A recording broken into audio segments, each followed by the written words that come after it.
All these clones, we the original.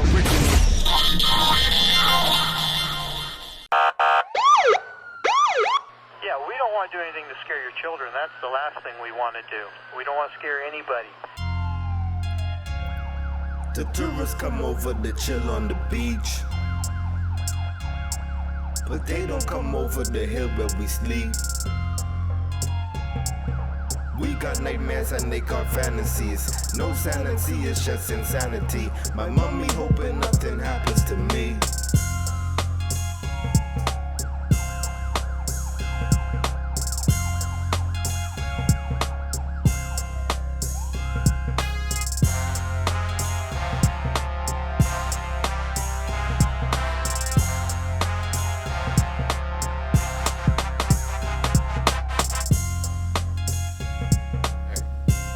So we are back. Another place. Where we at? In the Taj in my hall. You know, I got a whole panel of guests today. But you know what it is? Is the niggas in Nassau, St. Anton Alexander, Lord Jalen Willard. Lord Jalen Willard back at it again on another episode of Erryting Kool, and you might see one familiar face because he know how the thing go. But we have, let's go from left to right, and let's introduce our guest for today. Latrae Rahming. Okay, we have Latrae Rahming. Hold on. Okay. And wait, check your mic. What? Check your mic. My mic on? Yeah. You hear me? Yeah. All right.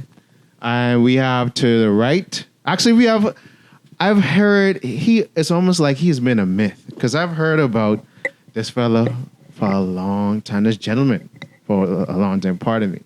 And it was like, when we were scouting for this episode, it was like, oh, so this where the legend exists. This is the first time I actually knowing what you look like, but heard your name since probably I was in primary school or high school. What is finally nice to meet you face to face. But please introduce yourself, sir. Absolute pleasure. John Bostwick, and a pleasure to be with you. All right. So we have John Bostwick, and we have all the way to my right, Boat. So, welcome to Erryting Kool, gentlemen. So, tradition we always do on this show is, we always have the Bahamian word, phrase, or saying of the day. And since we have two newcomers, y'all have the option either y'all can give us two or, y'all decide on just giving us one. Whether that be a word, saying, or phrase. Any takers? To the mic? I just trying to be decent.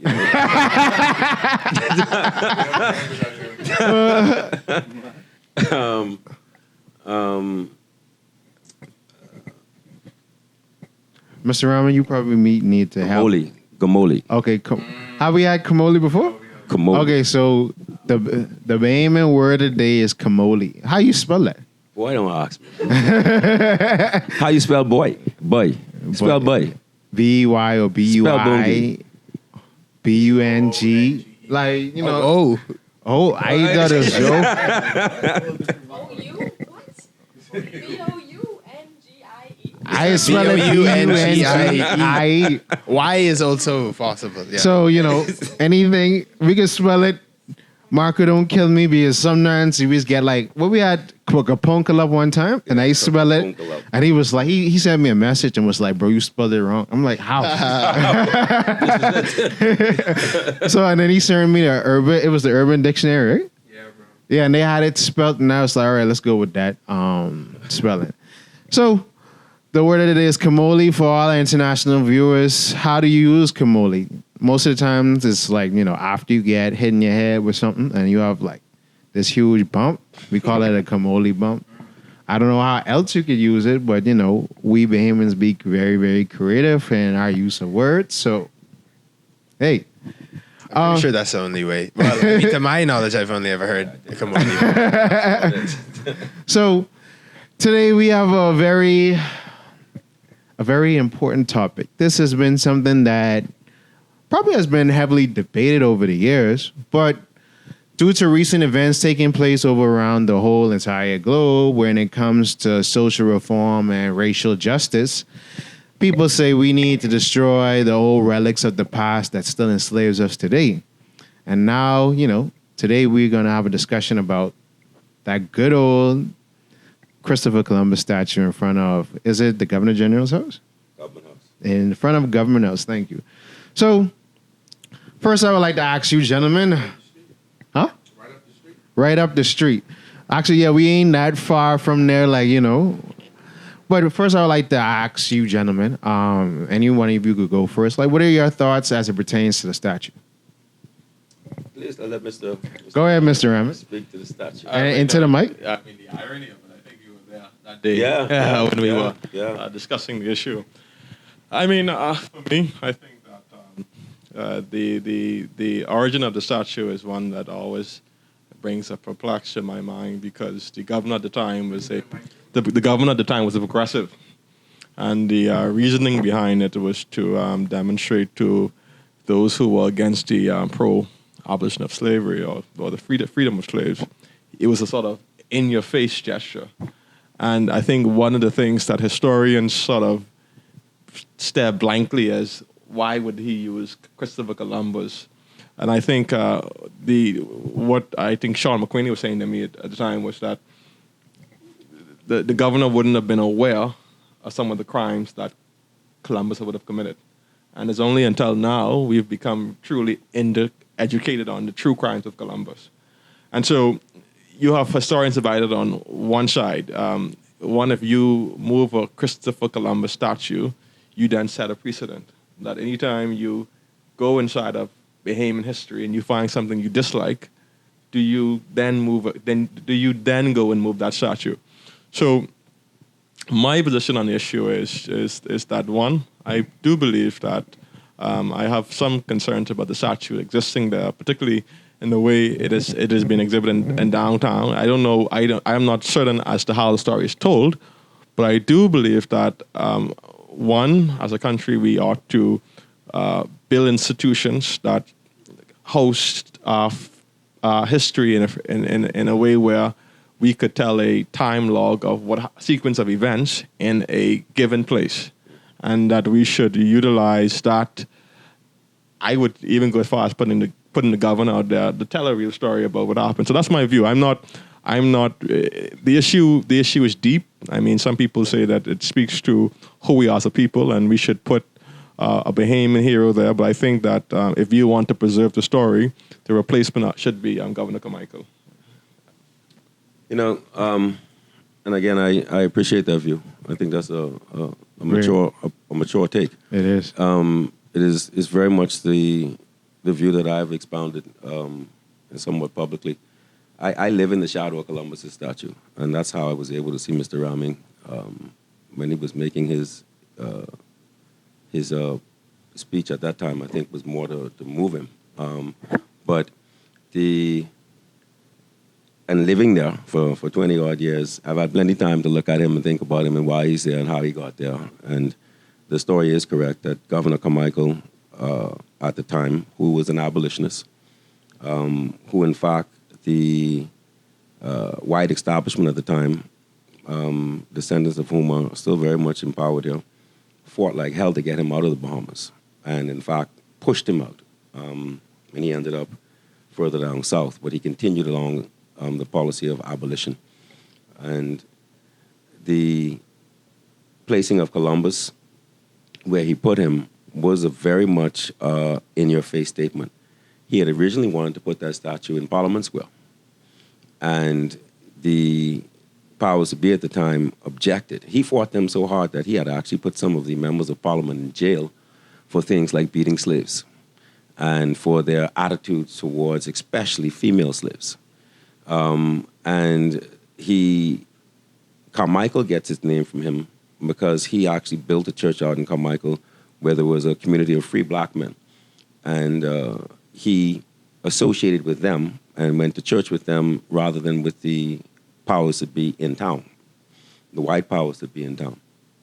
And it was, in fact, those people who raised the money to build a statue, which they thought was going to be of him when they understood that he was leaving.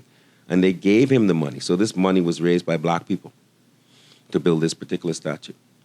And they gave him the money to build a statue, a memorial. Now, history doesn't record why he chose Columbus. I think he chose Columbus for the reason that he felt that those powers that be in town couldn't fight Columbus. All right? This is the man who discovered from the New World. What can you say to this? All right? And it's not the Queen, it's not somebody else, but these monies paid by these free black people, for sure it wasn't going to be Pompey. Now, that's something we can come back to. Hopefully we have the time.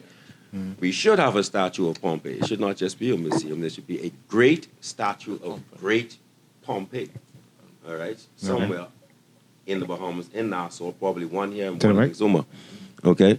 So, and the story of Pompey and what he meant to people like Carmichael, who used that story when arguing for abolition in Britain, should be something that should be memorialized here as well.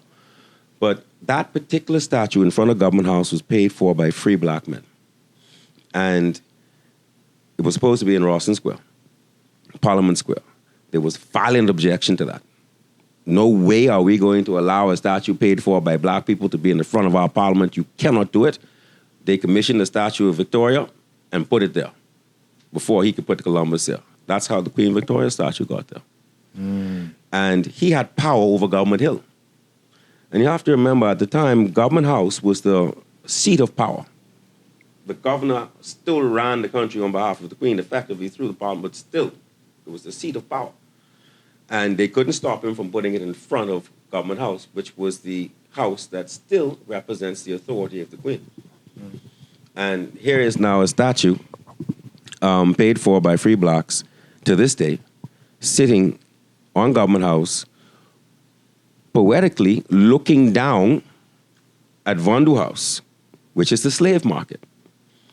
And so it is not so much for me about even who the statue, it could have been the Bugs Bunny that they decided to make a statue of. It doesn't matter to me who the statue is. All right? Yes, Columbus is the greatest mass murderer in history, and all of the rest of it is true. And Mr. Rahming, I actually challenged Mr. McSweeney. If you look at the history, you will see that Columbus and his brother they were trying to try them for the horrendous things that when they found out what they were doing in the New World, they were actually going to be put on trial in Portugal and Italy. So it was known that they were... They got the report. Okay, that they were brutes. More than brutes, they were mass murderers. But for me, it is not about the statue. It is about the who put it there and why, who paid for it, what it symbolizes, the fact that free blacks at that time put that statue there and it's looking down at Vondu House, which is the slave market, by which some of their ancestry would have arrived, their recent ancestry, if not some of them, would have come by. It is a sign of great triumph to me, and a sign of great triumph and of resistance. But, we could speak more to Columbus and the irony of it all. Yeah, because I find that very ironic how you have the person that sort of ignited the transatlantic slave trade looking down at the slave market. Did he ignite the transatlantic slave trade, though? I mean, that could be debated. I think that could be debated, but was he a slaver? No. That cannot be debated. Yeah. Yes, he was. But that you will have it looking down as paid for by free blacks. The reason that is there is a symbol of defiance. Okay. Now, what do we do? How do we tell that story?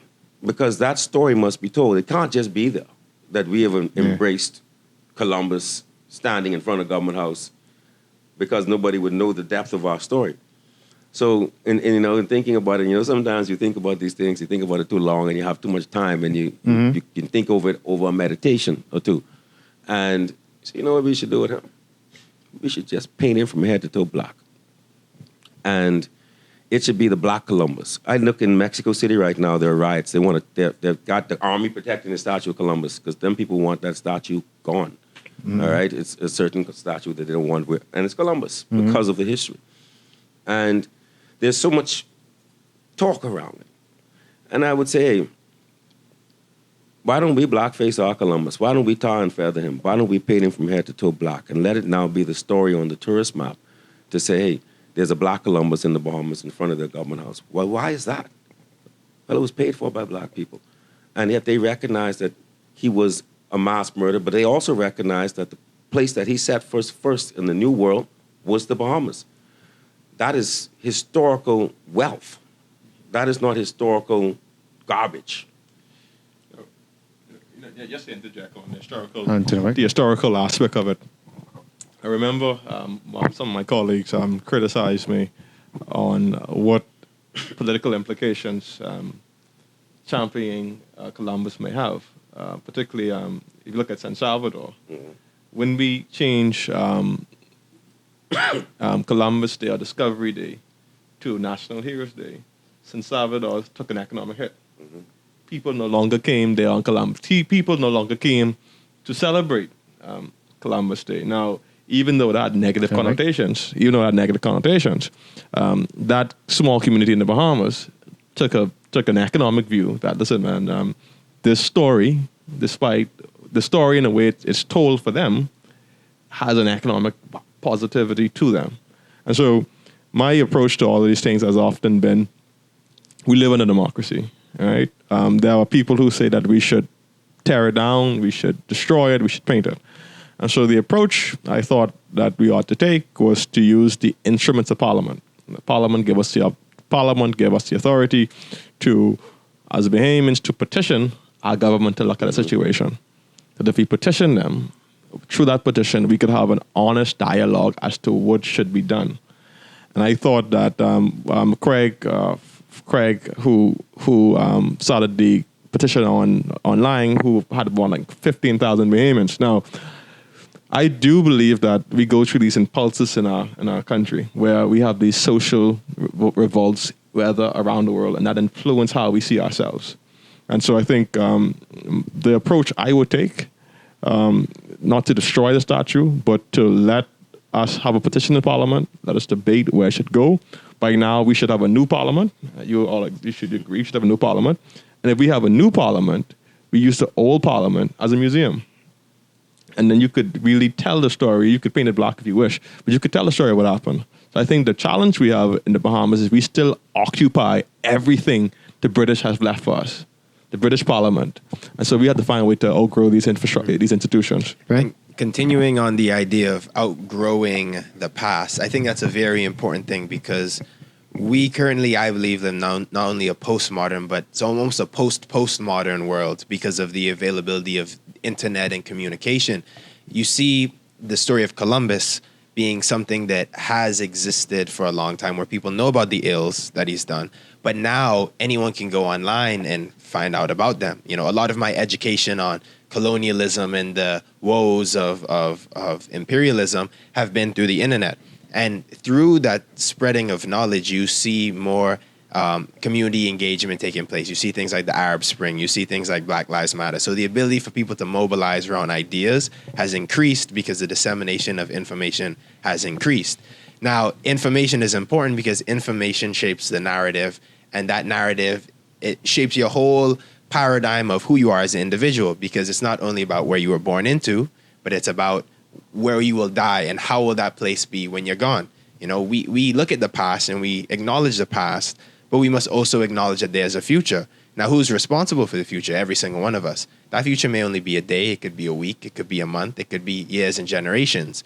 So even though, yes, the past is something that there's a lot of guilt about and that we are pushed to think about what a decision is that should be made, we are equally empowered to think about what should be the choice today for the future. My perspective is that statues do shape common ideas about who we are as people. You think about when tourists go on tours around the Bahamas, they say, this is Columbus statue, this is the Queen Victoria statue. So not only is the Bahamas have a local narrative, but we have the ability to tell other people our story because we're a premier tourist destination. So my point of view is that we don't necessarily need a top-down approach. I believe our approach can be from the bottom up, grassroots, and look at it and say the only reason that Columbus and Queen Victoria are the biggest statues are because they have the most publicity. The same way free blacks were able to come together and create a statue for a common purpose, and have that represent something. We are just as equally equipped as people to come together, pool our resources, and create a symbol that represents something which people can band around and have that same support for. Now, the amount of investment that we put into that varies, but understand that right now, Columbus is viewed as this prime statue because we are just now aware that statues really do matter, and we think about what is our identity connected to, and we are realizing that there's been a deprivation of art and cultural development, and that's made us react and say, okay, we have to look at what exists, and when we take an honest opinion, what does everybody know? Columbus statue, Queen Victoria. When there's a depth of history that hasn't been taught to people and hasn't been built on and progressed forward, because we've had a complete dissemination of a wrong narrative, and not the narrative which is that Bahamian art has the potential to unite people and ideas have the potential to unite people, but they have to be common and they have to then be shared at that same time. So my idea is bring people together and make new statues and new monuments until we have the point where we're like, we've been doing this for so long, we might as well now get to the point where we can change Columbus. But it starts small. One of the things, I think, go back to Sean McQueen. He's making the same arguments. That's the fact that the reason we have these challenges is we haven't really outgrown these statues by building new statues. So the challenge of this is this, though. How do we get Bahamians to agree on what a statue should be, who it should be of? And look at how our politics has suddenly decayed over the period of time. So if I said, okay, look at the statue of St. Lyndon by the airport, that's probably but this high, and look at the statue of Columbus, and look at the statue of St. Milo Butler opposite Queen Victoria. And so you sort of ask the question, how do we see ourselves? Do we value the importance of investing in statues to the extent where we magnify these people as great Bahamian historians? Can we agree that John should be a statue and rather than Paul? Will it invoke the kind of political differences where I could be of a political party and say, well, I don't agree that he should have a statue because of my political persuasion? Can we have the maturity to agree that despite our political differences, that some Bahamians have done some great things for this country and we should honor them through using taxpayers' dollars with statues? But it goes deeper, and I think the point that you make is powerful, and as you point to it immediately to politics, and we have built statues, but we've built flowers and crawfish and pigeons. Okay, because we agree on those things. All right. Yeah. Okay, and but there again, I say that sarcastically, but also with some kind of niceness, because that is what we're reflecting to. We're looking still at our environment, and this is how we're identifying ourselves with the things around us, with the nature around us, and that's a beautiful thing. Okay, and that's what we want to monumentalize is the nature around us, the beauty around us, and so that too is nice, eh? That too is very nice. But even as we talk about these statues, we had Craig Flowers who spent millions of dollars, literally, on those statues out at Ronnie Butler and Peanuts Taylor. Out at those, every one of those statues cost almost $1 million. People don't know that, but they aren't cheap. So, but just think about what you said, Milo Butler, because it strikes me. I live downtown, and I always stand there and I look at that, and I said, look at what we do to ourselves, and look at how strong the colonial dictate is, even in our minds. We erect a statue of our freedom fighter, our liberator, and put him across the way, not in Parliament Square, across where there was water. That land is reclaimed where Milo Butler is, and have him half a man. Think about the symbology of that. Half a man looking up across the road from the power of Parliament at the Queen. And he's in a submissive position as well. He's with a hand, low and hand. Low Yeah. and hand up to the Queen. Yeah. Okay? And she's sitting with her hand on her mace and her power, looking down at him. And that is what we erect as a symbol, as a free black people, as our symbol of freedom. Clearly not. All right? So even in the mindset, clearly not. There are persons in our history who are outside of our present politics. You heard what I said, Pompey. Yeah, Pompey and Paul Black and Little Black Paul Black. Okay, we don't have to debate that. No. There's no debate in that. And we could build a 50-foot statue to Pompey. All right? And it's not even about the so-called taxpayers' money. We could challenge the young people to do it. Okay? And then find a way to preserve it. We could build a Pompeii out of John Canoe and challenge the people to preserve it, to find a way to preserve it. Yeah. Okay? So, but we haven't even done that out of a John Canoe piece and find a place to honor to junk it and put it and place it. So, Okay? the one thing that has been done since I've last been on the show is the box. So, when we were first on the show, we had the first little art piece, as we Back remember. in, when it was March? When the pandemic first started kicking off. And we talked about art as being a potential for development. And largely thanks to the help of Mr. Bostwick, we had the ability to construct a 6x6 wooden black box and invite Bahamian artists to come and paint on it and design it. And we set up at the Tinfro Park, which is also now a pretty historic place in terms of what that is represented. And Before and over after. 6 weeks, we've had the ability to, while it was there, we need to move at this point, actually.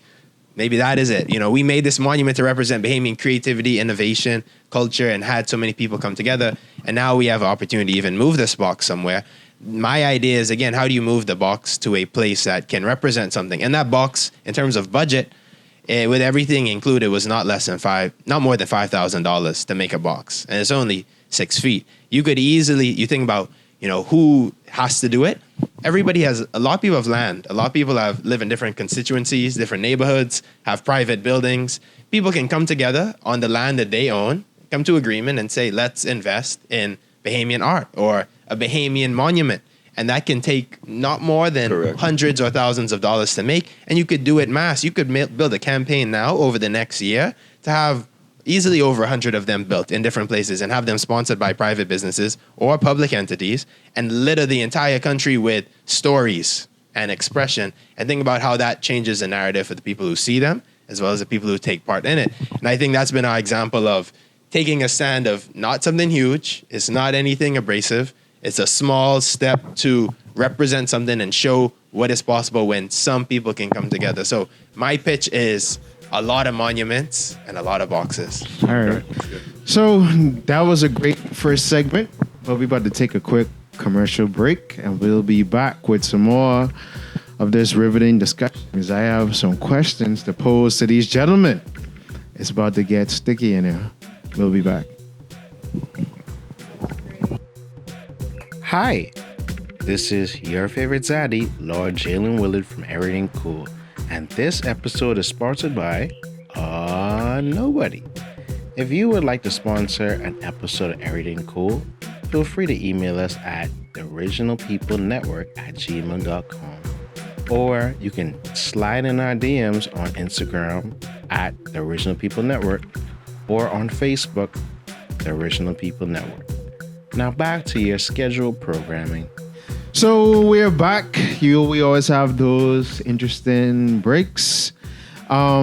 These gentlemen have said a lot, and covered so much. Even had me rethink some of my thinking points as it pertains to the statue and understand the strategy of why it's placed there. And, everything is always laid out for a purpose. And for me, it always goes back. I like how y'all talk about Pompeii in particular and how, ironically enough, the statue, ironically enough, our biggest cultural celebration starts at Pompey Square. And that's historically been a celebration of freedom, a celebration of fight. And then, it laps around all the way coming down to Bay Street where, most of the times we say, how the Queen Victoria statue overlooks Rawson Square. But during Junkanoo time, the bleachers sort of blocks the Queen's view. But Samalu can still see, peer through the crowds and see what's going on. And then, it comes back around going on to Shirley Street and then go back over to Market Street where the slaves over there used to come over the hill, come to the marketplace to sell their goods. So, a lot of things we do, we think we do it for no reason, but a lot of it is symbolic. But what I spoke about during the break, let's talk about, the overall mentality of Bahamians wanting to be more servants than masters. and how these statutes sort of play a role into that. I think one of the things that you were saying on the break is the construct of our economy and how Caribbean economies became a place for tourism, right? And one of the things why I'm a huge proponent of a knowledge-based economy is because we keep on saying that the Bahamas need to diversify. And people don't understand that the level of infrastructure that is required to diversify the economy. You currently have where only 50% of Bahamians graduate annually with a high school diploma.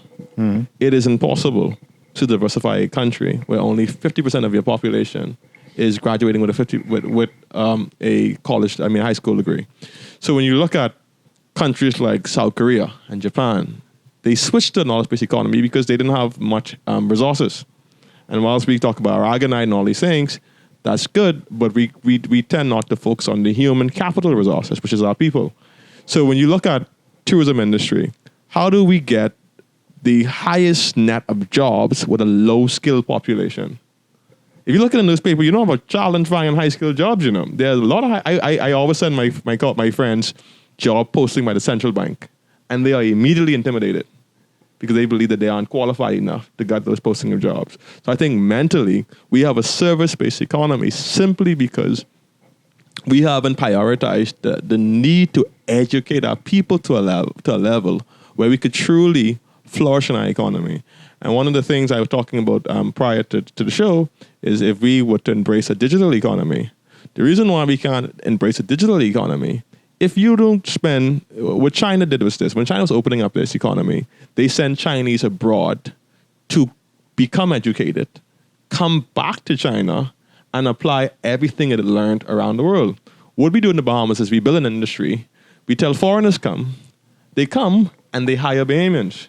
So our approach should be to send Bahamians abroad, learn IT, learn all the stuff required for digital economy, come back, build the infrastructure owned and managed by Bahamians, and you can participate. So I think the reason we have a service-based economy, not only because that we have become so dependent on what tourism could do for us from a proximity based to the North American market, is the extent to which it could hire a lot of low-skilled jobs, and that low-skilled job from that became the byproduct of Bahamians who could send their children to university, have a mortgage, have 2 cars. Now, the story of the tourism industry is changing now because of how the management construct is. Owners are paying you less to do more. Without aggressively disagreeing, I would say it a little differently. We have a 2-tier service-based economy, and it is one industry, service, whether it's financial services or tourism services. And I include in financial services lawyers, accountants, and all the rest of them, all the rest of us. We are all in the service industry.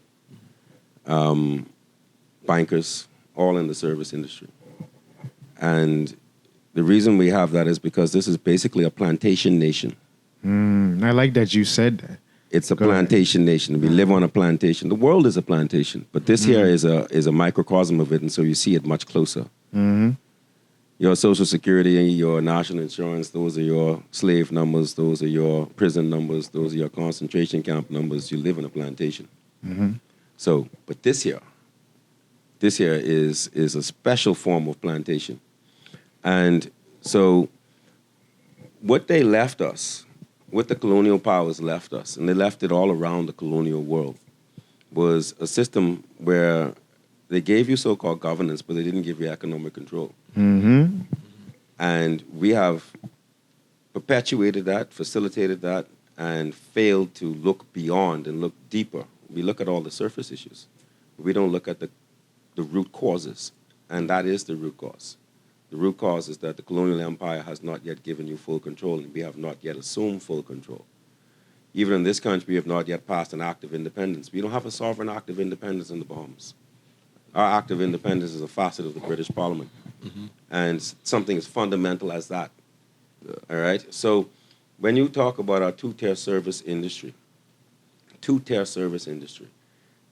financial services, tourism services, even in having that, and we talk about, everybody wants to talk about Sir Stafford Sands, who created our economic model, and they want to hate and say, get rid of him and all that, but nobody's actually said, okay, what did he do, and why are we right in that thinking? All right? How far back do we have to go when we start to rethink this two-tier? And so Stafford didn't leave a two-tier. So Stafford left a vibrant agricultural industry. Right now, we produce 17% of what we produced in 1977 as far as agricultural output. 3 months of the sugar output in Abaco in 1977 provided 12 months of the local supply. The rest was for export. In 1977. And Key Soya Farm did well. You could go on and on and on. With chicken, with milk, with pineapples, with citrus. You could go on and on and on and on, all types of things. With sisal production, rope production, on and on and on and on. What happened to it? And what happened to it was majority rule. I'm just going to get to that. Yeah. And it was the greatest tragedy of majority rule. Yeah. All right?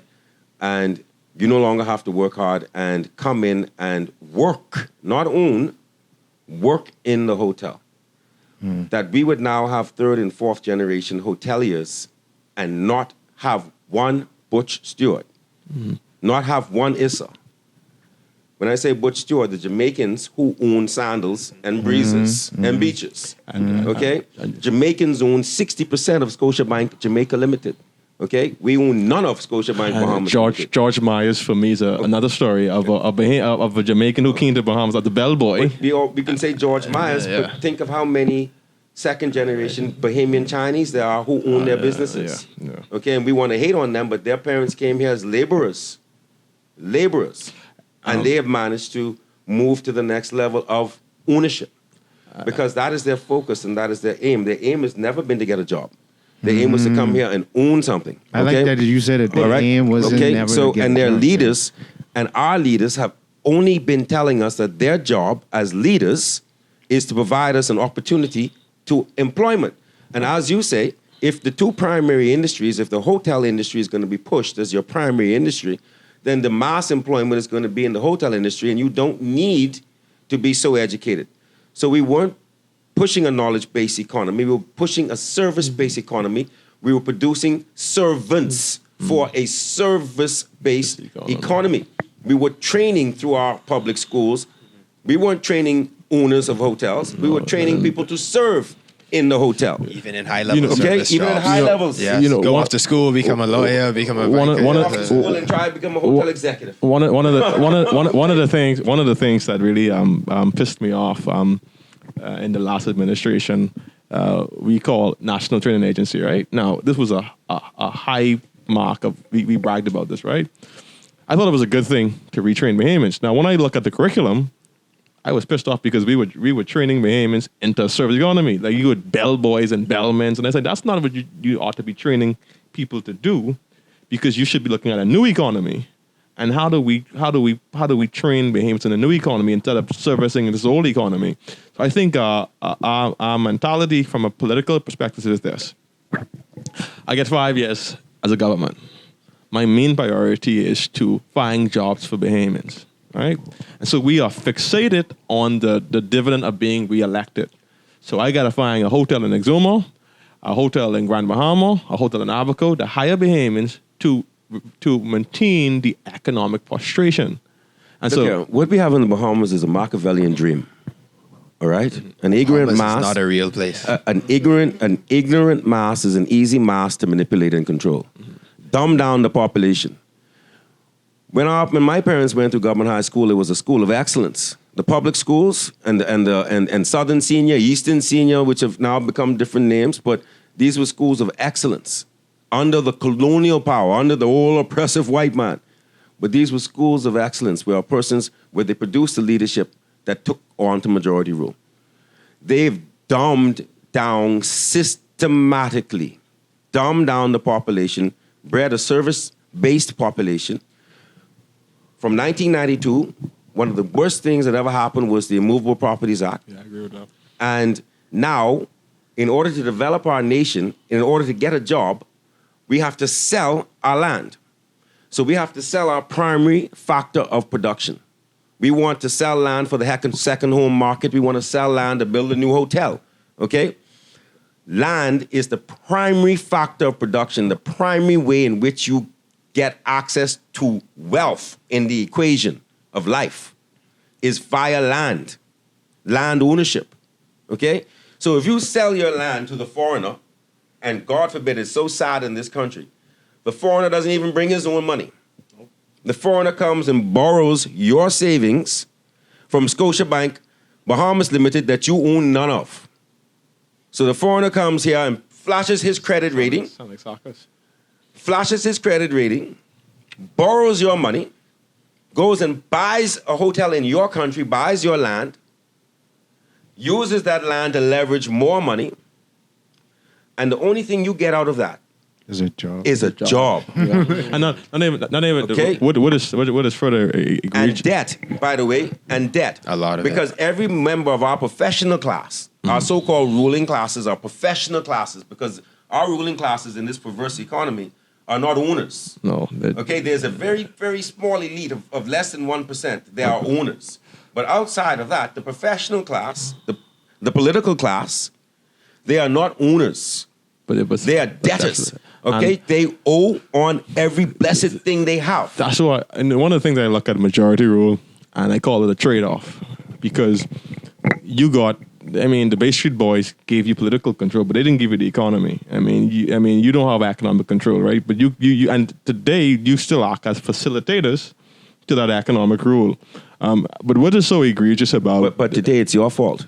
Today you've had 50 years of self-rule, and you have no excuse. No, I agree with you. I'm Today saying is 100%. See, like I always tell people, I have never seen the pace of oppression in my life. I'm 48 now, going to be 49. I have never been oppressed by a white man. Every time I look up at the foot of my neck, it's been a black man, a black boot with a black face. No, I don't disagree with you. I think, but I want to make a point when you're saying about the extent to which the tourism industry, what is more egregious about not only becoming debtors of it, we lose $1 billion annually just in concessions to tourism industries. They pay absolutely nothing, carry their profits, and we facilitate them through concessions. I mean, you losing $1 billion of the economy. Between them, the two industries, the service industry and the tourism industry and the financial service industry. Because we don't own the financial services, when we sit down, we watch that cash go in the armored trucks and go out every week because they are repatriating the profits from the banks. And some certain levels of the banks, we don't even have the opportunity to participate in because there are foreign currency funds and such things in our local banks that we can't participate in over our own land. It's a gross situation. I just want to interject very quick. So, I love everything that you're saying, but I want to ask just one quick question. And to piggyback off the comment you said when you was only oppressed by a black boot by a black man. Don't you think that's just something that's a part of the system? That's how it's systematically designed for it to appear? No, they need to open their eyes. No, I agree with you that there's greater behind, that there's a puppet master. In fact, I like to say there's a Muppet master because, there's a difference between a puppet and a Muppet. There's a fine difference. And if you think about it, these guys here, exactly. These guys here are Muppets. All right? Okay? All right. And yes, there is a Muppet master. All right? Yeah. So, but at the end of the day, we've had the power long enough to step away from all of that and become our own masters. Go ahead, man. So, with me, I have my lion of truth to represent courage, but also show that you've been damaged. Sometimes you still got to be courageous. The lion is the king of the jungle. And obviously, the lions rule the jungle in Africa, which is where I want to take us to for a little bit. Because if you look at history and you look at the colonial breakdown of Africa, because a lot of people don't realize this, Africa as a continent was split up, divided, and passed off to piece to the British, to the Belgian, to the Germans. And what you saw with that was local black people split against each other. National tribes were pinned against each other, and a lot of civil war broke out because of how, the Machiavellian idea of divide and conquer. We have that as well in the Caribbean, in the Bahamas, which we've discussed. But the key to it is, I think, addressing our social issue of black crab syndrome and understand, instead of trying to break out of the cage by crawling up it and tearing people down and having these issues of our own people, right, tearing us down because they want to make it out more than they want us to make it out. We need to break the cage and understand that the best value we have as Black people is unity. And that is the most powerful thing. And love is the most powerful thing, that we are supposed to be stewards of our environment, of our culture, and prioritize community. And if we can really look at our fellow human being with love and say you are a valuable person that I want to invest in, it's not that I want to take from you, right? Because that's what got us into this issue in the first place. If we can choose to give to people, give to our siblings, give to our community at the micro level, form groups, begin to spread that positive mentality, then that trickles from a spiritual point of view to a social, into an economic, into a political point of view, into an environmental point of view. But you talk about government high being that hub of excellence, that same mentality of excellence has to become a trend. And we have to make that a practical choice, not just a concept, but how can I practically use either my dollar, my money, or my time, or any of my resources to love someone, to give them something, to support a knowledge-based economy. The best way you get it going is by get the trend going. Have an example. But I think too, even on the note of a knowledge-based economy, and I always tell people when it boils down to education in the Bahamas, right? People believe that if you spend more on education, you're going to get better results, right? When you learn in Asia, the reason why they are so successful is because education is cultural.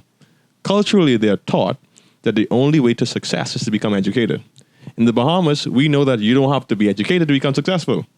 Until we have changed that mentality that I can't, like, even down, I like in Trinidad and Tobago, you got to have 5 GCSEs to get to KFC. In the Bahamas, that's not the case. We have bitterly watered down a meritocracy society.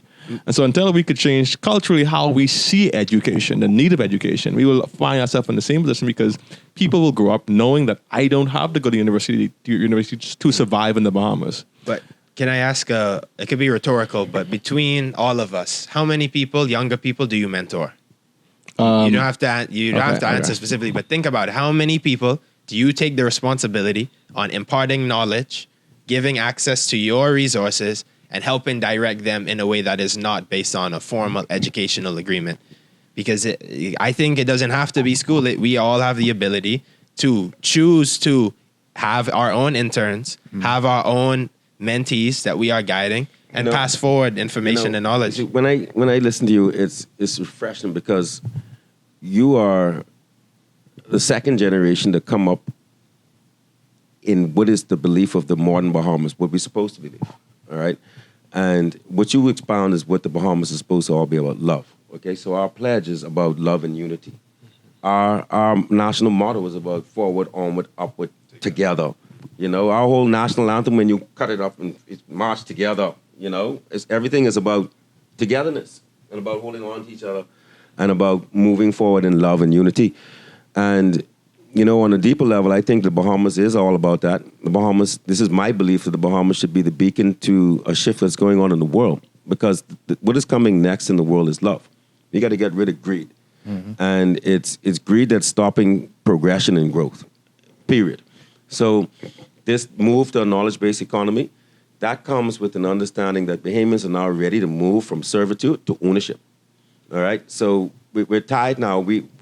Great, the hotel. And I want to own the hotel, and we could bring some Hondurans in to serve in the hotel. Let us own the hotels, all right? But it is actually happening.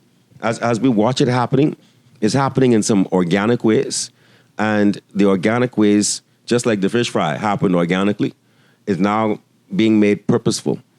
The biggest move in hotels right now around the world is Airbnbs. So that now means that every Bahamian has a chance to move from cleaning up the hotel room to owning his own hotel room and putting his own skill set that he uses to maintain Atlantis and Breezes towards taking my own little duplex now, and I'm going to treat that the same way I treat Saul Kirshner's Atlantis, and it's going to mean that we have the best, and we actually do have some of the highest Airbnb ratings in the world because of our understanding of service, because we understand what it is, what the tourist expects when he comes into his hotel room. So we got our Airbnb set up the same way, and we got it ready.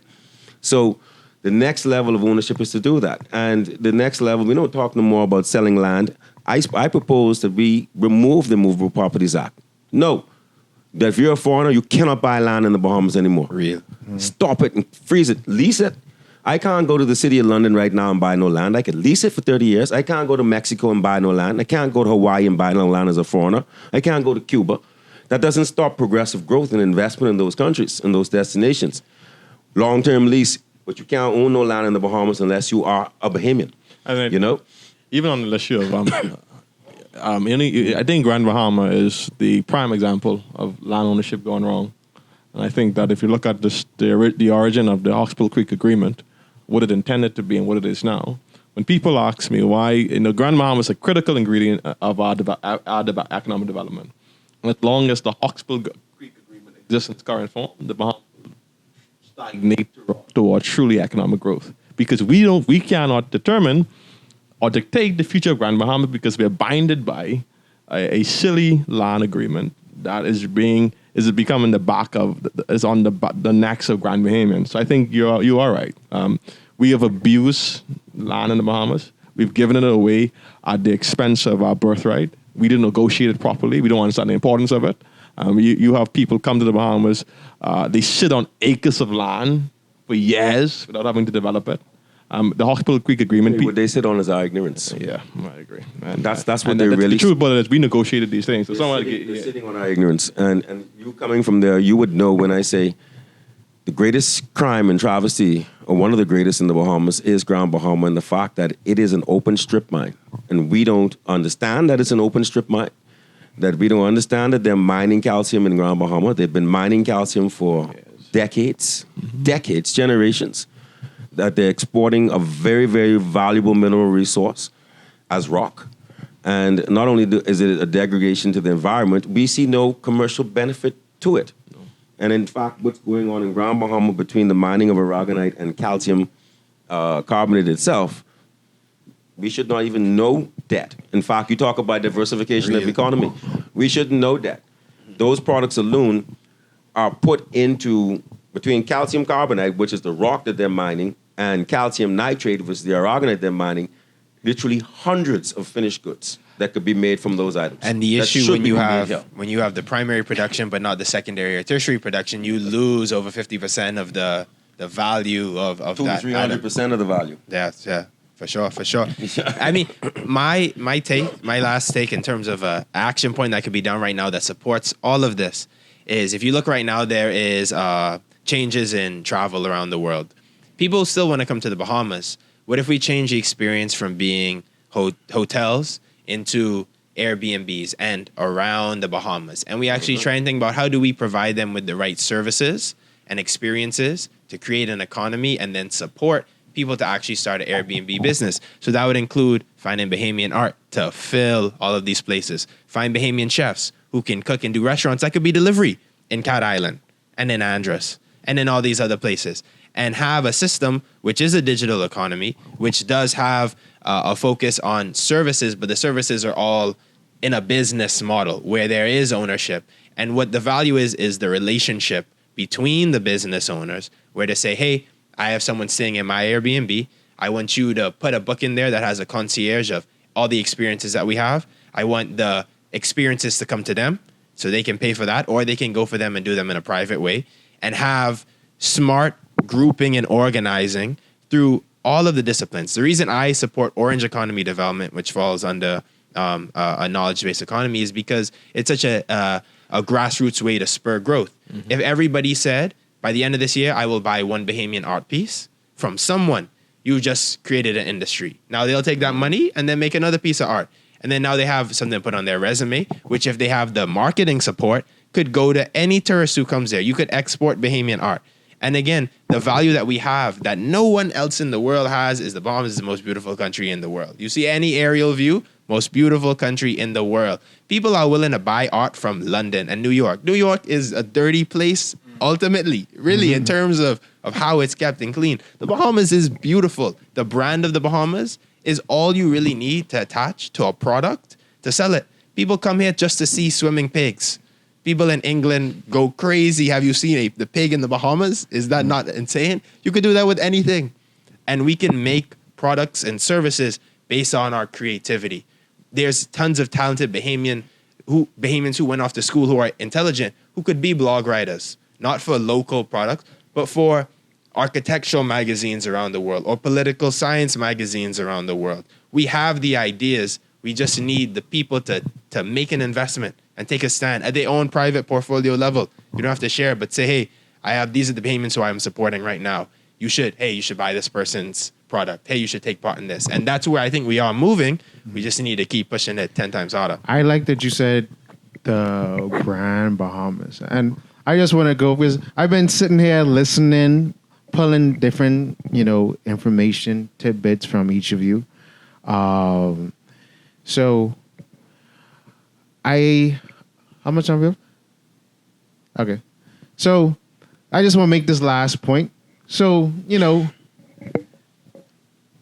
let's just think about brand Bahamas and we have to make some movements forward to where we don't not focus, but we need to come out the mediocrity.